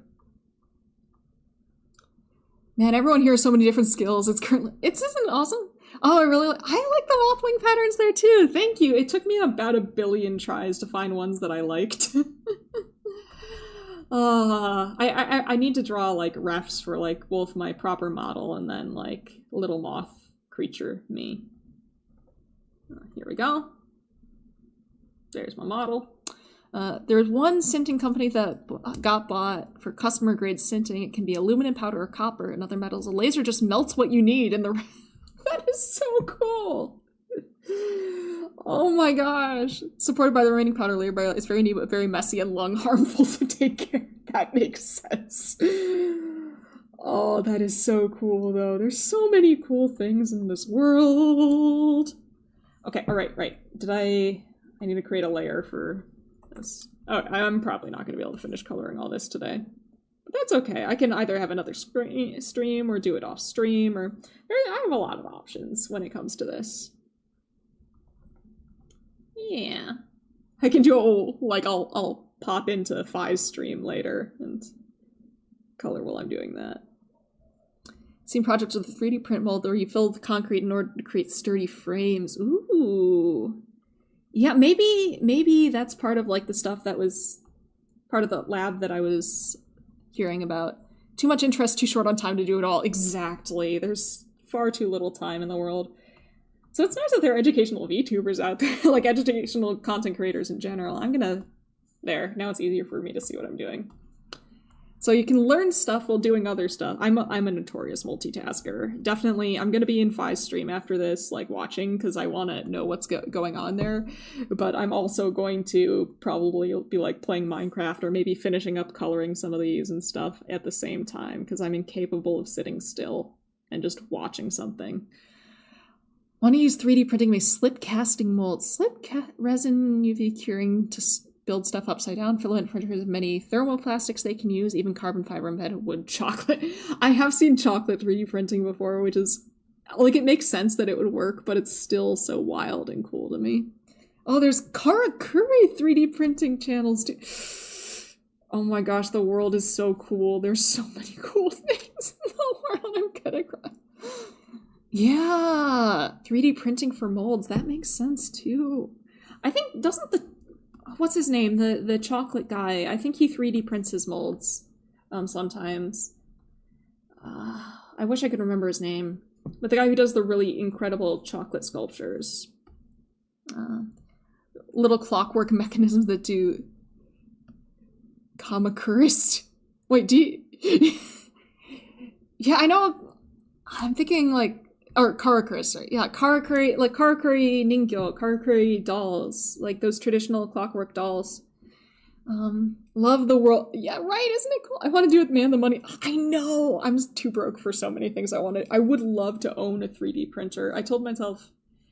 Like, the same is true with, like, Live 2D. Like, I thought Live 2D was really cool and I wanted to learn it. And so I did. Like, I'm not an expert at Live 2D or anything, but I can make a decent Live 2D model. But, like, for a 3D printer, I'd want to learn how to actually create 3D models that are good enough, that are, like, decent to print before I actually invested money in buying one, which is why it's so great that libraries have so many cool things. Like, that's why I'm very excited that my local library has a 3D printer. I can try that out. All right, next I've got to get the little scaly bits. I want to do it, man. I wish things were less expensive, but I need to get rid of this animation pane. That's still been up, hasn't it? Okay. So this is going to be scaly. Because I always forget the little scales on my skin, which is funny. What's my lore? I guess the contact food is tricky to keep track of what's one period. Yeah. I haven't really released my lore yet. I can tell you a little bit, though. Like, I'm gonna be... So, because we're in VTheorem now, we're gonna be doing an official VTheorem debut, me and Z, Gen 1.5. We're gonna be doing an official debut sometime in the new year that will talk about our lore, but... I guess, generally speaking, without too many spoilers, which it's not super exciting, but, yeah, I am... a Mothman academic. I work at Point Pleasant University teaching psychology. And that's about as far as I've gotten as far as publicly available lore right now. Not super exciting, but we'll get there. We will get there. The idea of 3D printing food is so exciting to me, especially as somebody who's way too lazy to cook for myself 9 times out of 10. Like, if we could get... I'm not, like, in the fandom or anything, but I've heard, like, Honkai Star Rail has, like, a food synthesizer, and the idea of a food synthesizer that would just like synthesize a meal for me that would change my life in positive ways. If you need a writer, I am here. Oh, thank you. Yeah, I like to think I can write decently on my own, because that's one of those many hobbies that I have is writing. So, so I think I should be okay. But thank you. Yeah, don't worry. I do have plans. I do have plans for my lore. But we're also going to see, I think, if we can coordinate our lore stuff. Cool artist lore. Thank you. Oh wow, look at that username with all those like special characters. That is fancy looking. Fancy. Oh my god, I feel like saying fancy just makes me feel like I'm a grandparent or something. I regret ever saying that, but it looks really nice. Bread machines? Yeah! Oh my gosh, I told myself for getting my PhD I was going to get myself a bread maker, and then I never did, and I should do that. I should get on that. I'm saving up though. I want to go on a Japan trip soon, so I've got to save up for that.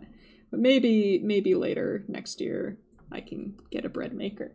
Because I love bread. I can write, I'm just not creative with my stories, so I need a pre-made theme. Yeah, I'm sure you're creative. Currently writing a novel, that's awesome.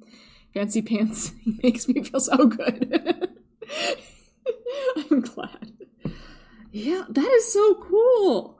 Oh, writing novels is neat. I have a lot of friends who do a lot of like novelty writing stuff, and it's like I've done a bit of that too, but it's hard. That's a lot of writing.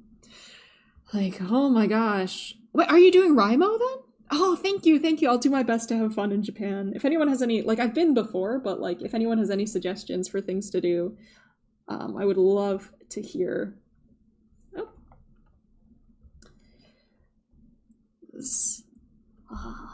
But yeah, I've done Raimo a few times.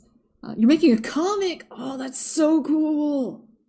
I love drawing comics. I would love to hear more about your comic. I'm making a comic right now too. Well, not, of course, not actively right now as we speak, but like one of my projects right now is a comic. Oh, you finished the characters? Nice. Honestly, the most fun part, I think, of writing stories is making the characters. I love creating characters.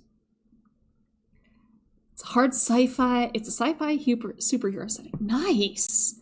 That sounds fun. A trailer animation. Dang. Is that like frame by frame, or is this a live 2D animation, or is this like a 3D animation, or is this like you're editing it so the still pictures move and stuff? And yeah, writing is hard. Writing is very hard. Chat IDK, how to start it. Starting is always the hard part. I feel like there's a couple ways. If it's just about like starting writing, like you have writer's block or something, sometimes I just like type like I'm hungry or something like a million times on a page until I can write. But if it's like trying to figure out where to start, you don't have to write it in chronological order. Frame by frame, dang, that is rough. Top half of the third drawing's face gonna be shaded darker. Yeah, we're getting the full like dark spooky facey bit. Oh, work on some live 2D. Nice. I need to do live 2D more for like general animations. Do you want to see what I got so far? Yes, I would love to see what you have so far. I would absolutely love.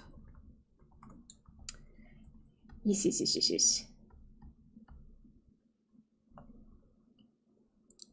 Oh yeah, maybe I should also just do this now as long as I'm on like the skin layer. Yeah, that's what that's gonna be. What better contrast for the shiny glasses than dark. Oh, these are cute. I'm happy with this. I like how this is turning out. I'm glad. I've been thinking about making my feathers darker. I don't like that I don't like the gray-blue as much, but I should dye them, maybe. I could probably dye them. But for now, we're sticking with the canon ones. Chad, it's taking me 6 hours so far. It does take so long. Yeah, very sinister, very spooky. This is the face you see when I'm about to drop. You need to calculate this ANOVA by hand on you. It's the face you get when I'm having you calculate a factorial ANOVA by hand from scratch. Just kidding. I am not that cruel. I would not do that to somebody. I don't see much utility in that. All right, my neck feathers. How could I forget? Ah! I am a fluffy bean. Generally don't plan the character ahead, only the story direction, because it's fun getting in the feeling and making a character and plan. Yeah. For some characters, for like major characters, I plan them before the story, but if like for more minor characters, I tend to create them as the story goes. No, please, no more ANOVAs. How about a regression? I don't actually know how to calculate a regression by hand, but regression is my single favorite statistical test. It does regression. Arithmetic is the most challenging academic discipline. I'm so bad at math. I fear math so much. Oh my gosh, Z was asking me about Bayesian statistics a while ago, and I just like, I blacked out. I'm so afraid of Bayesian stats. Bayesian stats is, I fear it, and I fear people who are good at it. You've uploaded it and added you. Oh, thank you. I'm really excited to see it. I'll definitely check it out right after stream, which I think I've got 24 minutes left of these shenanigans. The only good subjects are history and psychology. Excuse you. What about psychology? Psychology is the superior subject. I don't know about math. Easy. People who say math is easy are like, I remember back in the day I was watching Code Geass, I think, and I think Lelouch says something like, math is easy, there's always only one right answer, which is not the case inside. And I was like, screw me! If there's only one right answer, why do I have such a hard time of it? These terms are confusing my brain. Evaluating the function's impossible. The statisticians get... I'm a statistician. I'm not a Bayesian statistician, though. Well, no, I think it's probably a bit... I guess I probably am not a statistician, but I use a lot of statistics and I teach statistics, so like I like to think I'm a statistician, but I don't think I'm that so good at it to call myself one. History honors student? You don't have psychology? Oh, that's fair. Well, I'm happy to talk psychology anytime, because that's my specialty. That's what I do. I'm okay with addition, division, and multiplication. I suck at everything else. Me too! Big mood! History is so cool. I would love to take more history classes. But I've taken a few, but I would love to take more if I get the chance. Flip a sign and it all turns into sloppy. Oh, man. Yeah. All right, maybe eyes next?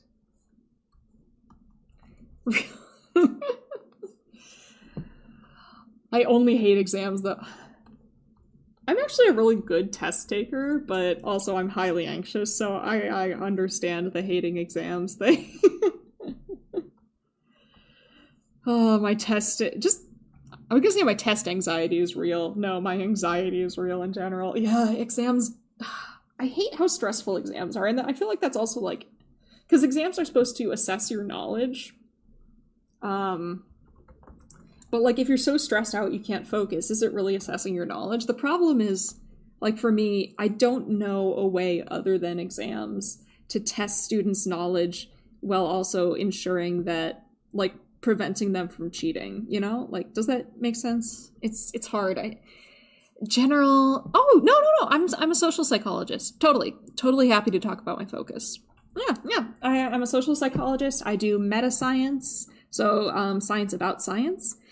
And my area of expertise, I've mentioned this elsewhere, so I think it's okay to mention it here. My area of expertise is belief in conspiracy theories. That's what I did my dissertation on. Why do people, well, that wasn't quite the question I was asking in my dissertation, but generally, like, why do people believe conspiracy theories? What happens when people believe conspiracy theories? And that kind of stuff. When are conspiracy theories more or less common? So yeah, like, that's part of why I like history. I've cited historians in my work before, because, like, historical context is a major factor in people believing conspiracy theories. Exams are fine since I go with my absurd mindset that I'll read them like a story or let the AI read it for me. Oh, thank you! I mean, I think it's cool, but of course I'm biased, because, like, that's what I dedicated, nearly 10 years of my life now. I've dedicated nearly 10 years of my life now to, like, that stuff, so of course I think it's cool. Do you have a favorite conspiracy theory? Not really. Not really, unfortunately. I wish I did. I feel like I should have a favorite conspiracy theory. Like, I have conspiracy theories that I think are plausible, but I'm not gonna name them, because my goal here is to educate and fight misinformation, and therefore I'm not going to... I really like the silly conspiracy theories, though. Like, the conspiracy theories that make no freaking sense, or like that never even attempt to make sense. I like the... Like, oh, birds are not real! Oh, thank you! Yeah, I love the birds are fake one. I think that is such a fun one. Time cube? Why does that sound... I feel like I should know what time cube refers to, but I cannot remember for the life of me. The JFK ones? There are so many JFK conspiracy theories. It is one of the single, at least in the US, I don't know about like all over the world, but in the US, belief in JFK conspiracy theories is really high. The Earth is flat. Oh my gosh. We'll get Z in here and Z will yell at you. Z, she does like a lot of like space stuff, and I don't know enough about it to get too into it, but it was an old internet meme. Oh, it was an old internet meme website. I'll have to check it out. Like, I feel like I should know this because I'm terminally online and also old. But, oh man. But yeah, definitely the birds are not real, and birds are actually drones that are surveilling the public. That is my favorite one. Your space bro? Welcome, space bro. Oh man, now it's all just like details. Atlantis was real. The Meridian Time personnel meant in Washington to change Earth time. First words said was that only one day could be used on Earth and not change the one day marshmallow. Oh man, I could go for a s'more right now. I really want a s'more now. What have you done? So they applied one day and ignored the other 3 days. The marshmallow time was wrong, and then it proved wrong today. This is a major lie. It has been so boring. Feed from its... I'm so confused. You are space, bro.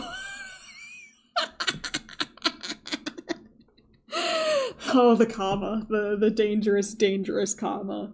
It's out there. It will hurt you. Oh no. Oh no, I forgot a detail in the lines on my glasses. My glasses. This is my secret, chat. This is my secret. I don't need the glasses. I have no idea. I don't know what you're trying to say either, but I'm doing my best to keep up. I hate marshmallows and s'mores. They suck so bad I don't get the hype. More for me!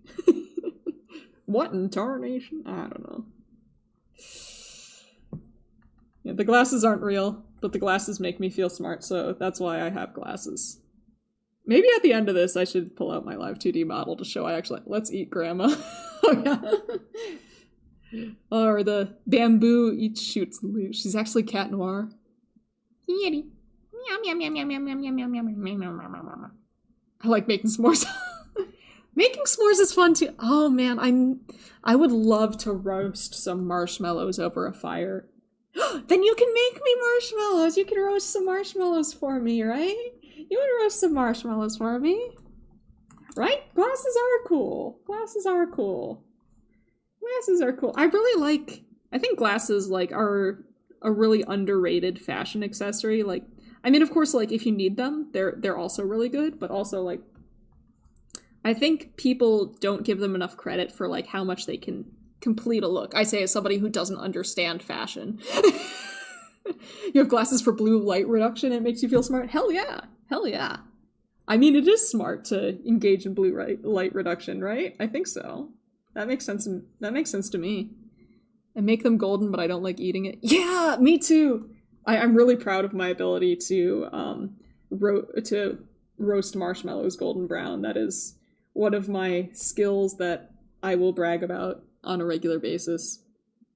You like goggles too? Goggles are nice. I love swimming with goggles. I love to be able to see the world around me as I swim. It is a very satisfying thing. I wish I had goggles. I don't own any goggles right now, and that is a very depressing thing for me. Then again, I don't really swim much. I wish we had I want marshmallows in the microwave puff up. It's really... Yeah! Okay, so this is my trick for making s'mores in the resume. In the resume? In the microwave? What am I talking about? I read Kira's comments and I was like, the resume. Oh, Oh my gosh, the ploy maker's evil plans is to burn the marshmallows, clearly. My pettiest conspiracy theory, and this isn't actually a conspiracy theory, this does not meet the academic definition or the maybe the popular definition of conspiracy theory, is that people who liked burnt marshmallows only like burnt marshmallows because they're trying to reduce the cognitive they say they like burnt marshmallows, but they actually don't like burnt marshmallows, but they can't roast golden brown marshmallows, and therefore they say they like burnt marshmallows in order to protect their egos. I don't actually believe that, but I think it's funny. Delicious resume marshmallows, 100%. I think that we should be able to include that under the skills section on our resume, right? Can roast golden brown marshmallows. I actually used to work as a camp counselor where there were, like, we'd have campfires and stuff. And I feel like if I was applying to that job, I absolutely could put can roast a golden brown marshmallow on my resume. I think that's a case. Like, depending on the job you're doing, I bet that is a valuable line on a resume. No, I'm sorry, I didn't mean to roast anyone. Oh no! I mix scores using the gas stove to actually get the toasted flavor. Oh my gosh, how do you... Yeah, I could not... I guess I don't have a gas stove, so I couldn't even try that, but I've tried it on gas stoves before, and I cannot pull it off. Bro, you are a marshmallow. Oh no! Golden brown roast time, I guess. Oh, man. But yeah, right. Marshmallows in the microwave for s'mores, 9 seconds. I have concluded that 9 seconds is the perfect amount of time to have a marshmallow in the microwave for a s'more. It softens it up just the right amount without, like, making it explode. Are you a crow or a raven? I am a Mothman. I am a Mothman. Google's here. Over here we don't use Google's or goggles because I live near the ski mountains, but only my place is plain, man. The river falls and waterfall. Oh my gosh, I love waterfalls. They are so pretty. Oh man, I learned a while back that apparently s'mores aren't like a super international thing. So what I did was I had a friend coming over from another country, and one of the things that I made sure was I made her s'mores. How am I a moth? Okay, so this is the story, okay? I know I don't look like a moth, and that's totally fine. So Mothman is a cryptid that is often... He's called Mothman, but really he looks more like a humanoid, screwed up thing. Thought them... Yeah, they do seem to have feather features, and I think I still to this day do not know why Mothman is called Mothman, when really he tends to be portrayed more with feathers than with moth features, which is very strange, but the thought is that a lot of the people who study cryptids as like an academic thing, and a lot of the people who like try and debunk cryptids and stuff, which, understandable, cryptids probably aren't real for the most part, but I say as a Mothman. But the theory is that Mothman sightings were actually sightings of a particularly large bird, like an owl. And that's why I have feathers, even though I am a Mothman. Because Mothman is often portrayed with feathers, and it's thought that Mothman was, in reality, a particularly large bird. That's why I have feathers. Wait, you're a waterfall and a marshmallow? Mothman needs no introduction because haven't you seen the Mothman? Yeah. Mothman. My personal favorite cryptid is the Flatwoods Monster. Flatwoods Monster is also pretty good. My sad thing is, I think the way that the Flatwoods Monster is commonly depicted is kind of ugly. It doesn't fit my aesthetic sense, but I do like the Flatwood Monster quite a lot. But I think my favorite is Mothman, though there are a lot of really good ones out there. I'm a big cryptid geek, if you couldn't tell. Oh, I recently got a plushie of the Fresno Nightcrawler, which is great. Bro, there was no Mothman. I was just trying to fly outside and people started taking pictures of me. Wait, okay. So you are a marshmallow, a waterfall, and possibly what has been labeled Mothman. That is a pretty impressive resume, I'm not gonna lie. Your favorite cryptid is a healthy sleep schedule. That is a pretty elusive one. I'm not sure if it exists, which is what I guess makes it a cryptid. Yeah, that's a pretty scary one right there. Oh man, I'm not gonna finish this before I have to end stream. Are there any new cryptids that emerged after the 2000s? Yeah, I think so. When did the Flatwoods monster come? I feel like that's a pretty recent one by cryptid standards. I'm not like, don't forget your space. Oh, right. It's 5 a.m. right now. Oh my gosh. Why is it 5 a.m. for so many of you? Aren't you sleeping? Let me see. When was the Fresno Nightcrawler?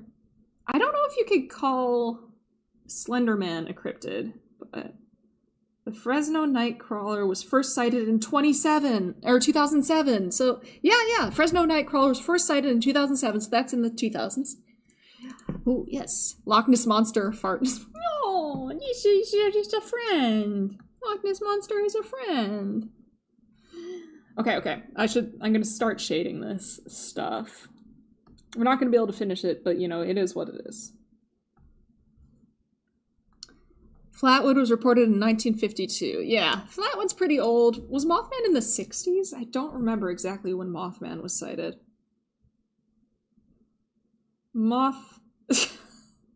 I misspelled Mothman. I must go do penance. 1966 was Mothman. Jersey Devil. Legends of the Jersey Devil have been going on for way long, right? Those are like the classic. And then, of course, Bigfoot, you know. Bigfoot, the Yeti. Bigfoot is kind of boring to me. Yeah, the walking pants. You look like you play the violin or piano. I do not. Another member of VTheorem, though. I think Z, the other member of Gen 1.5 of VTheorem, plays violin, actually, which is cool to me. I did take piano lessons when I was younger, but I didn't keep up with them. I do not have, as an adult, I do not have a musical bone in my body. I was inspired to make it after my cousin used Sevatar, and I decided to go with King Sevatar, and man, I should have read the dictionary because there's a random thing, I think, but it's actually 6:21 a.m. Why is everybody awake?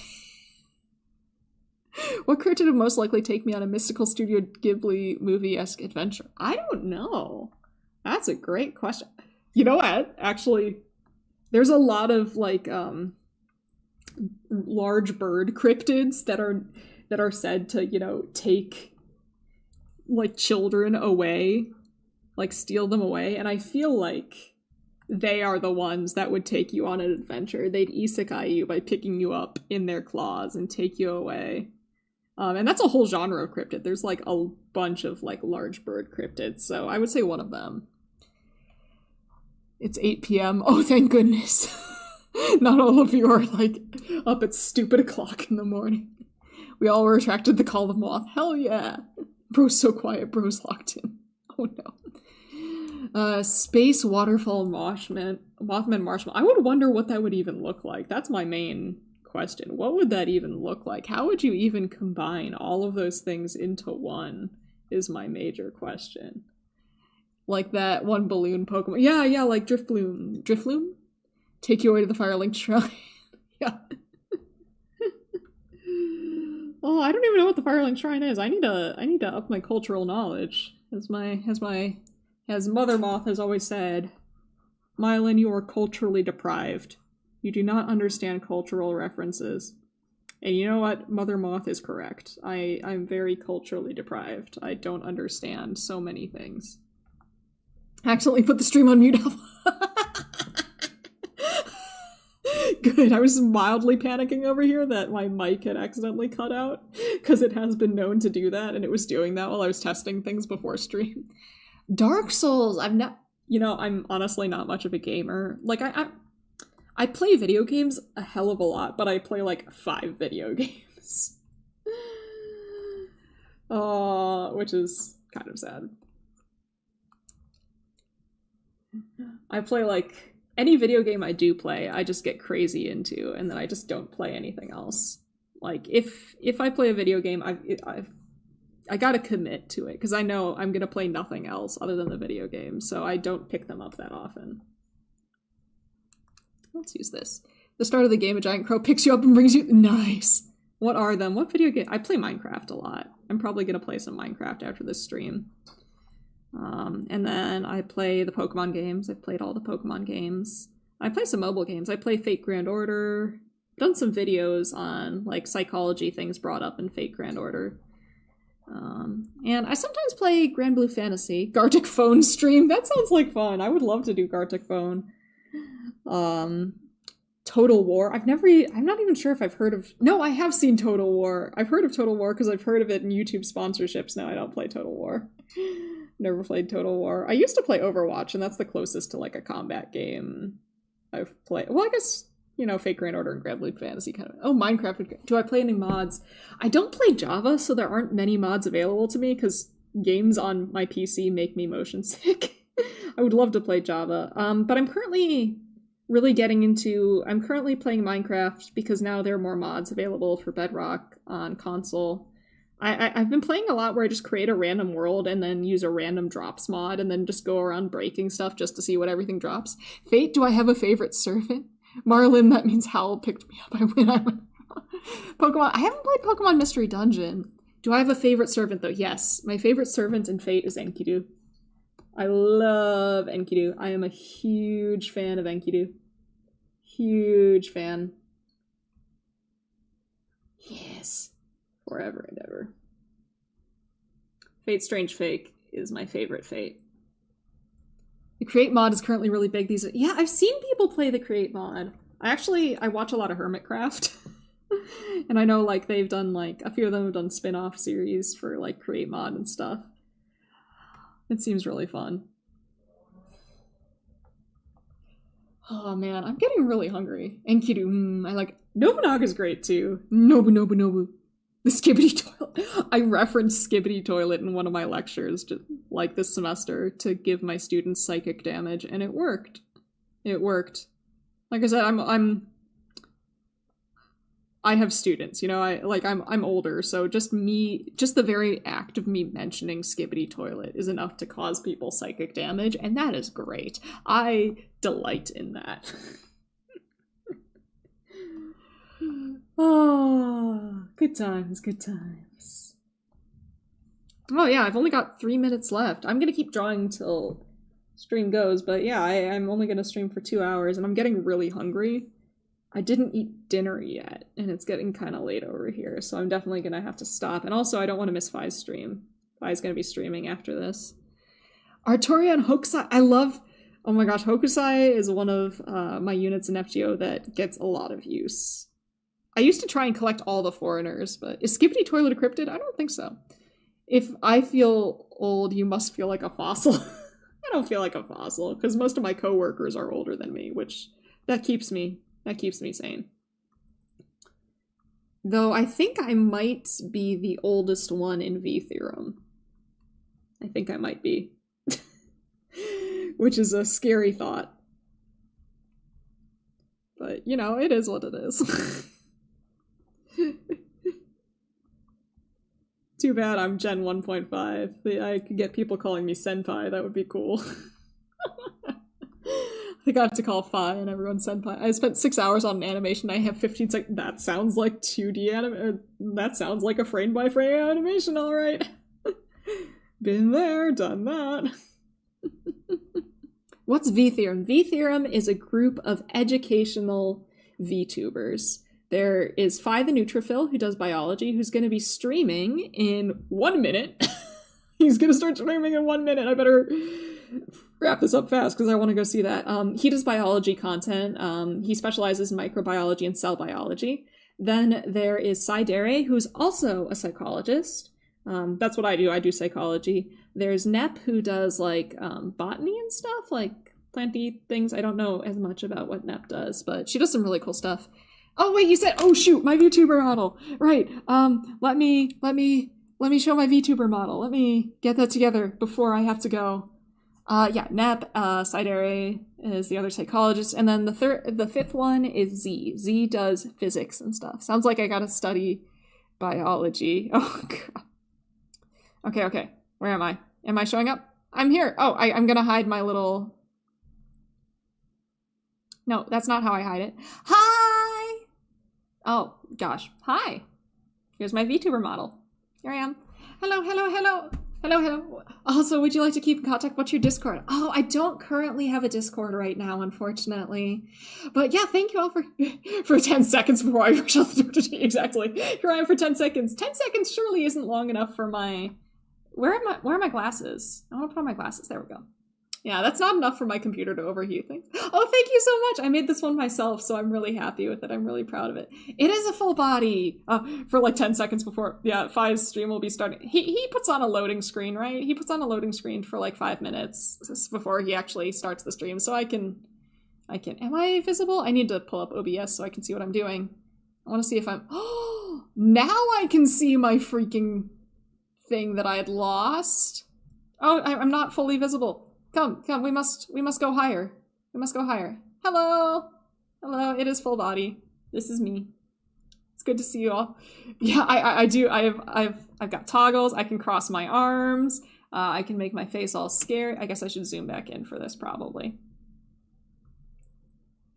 Oh, thank you so much. Yeah, I can show off toggles for a bit longer because, yeah, because Fi is,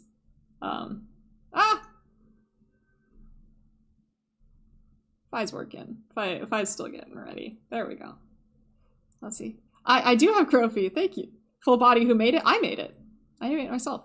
How do my wings fit in the shirt? You can't see it, but it's an open-backed shirt.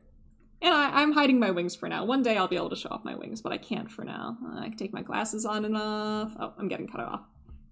What's this? I have my jacket. I've got my fancy jacket. Thank you. I've got my cloak. What else can I do? I can sparkle. And then I think the last thing I can do, I need to get in real nice and close to do it. What are we doing? Am I visible enough? Okay. This. I have a little sweat drop. Doesn't really fit with the sparkles. I'd like to add more toggles soon and do more things with it soon, but I haven't gotten around to that quite yet, so one day I will. Oh, thank you so much. I'm really proud of how it came out. Wow, close matches. Thank you. Is your baby girl encrypted? I don't know. Oh yeah, I want to show off my feet because I'm proud of my feet. Check out my hands. I love my hands. Oh, right, my feet. Here's my feet.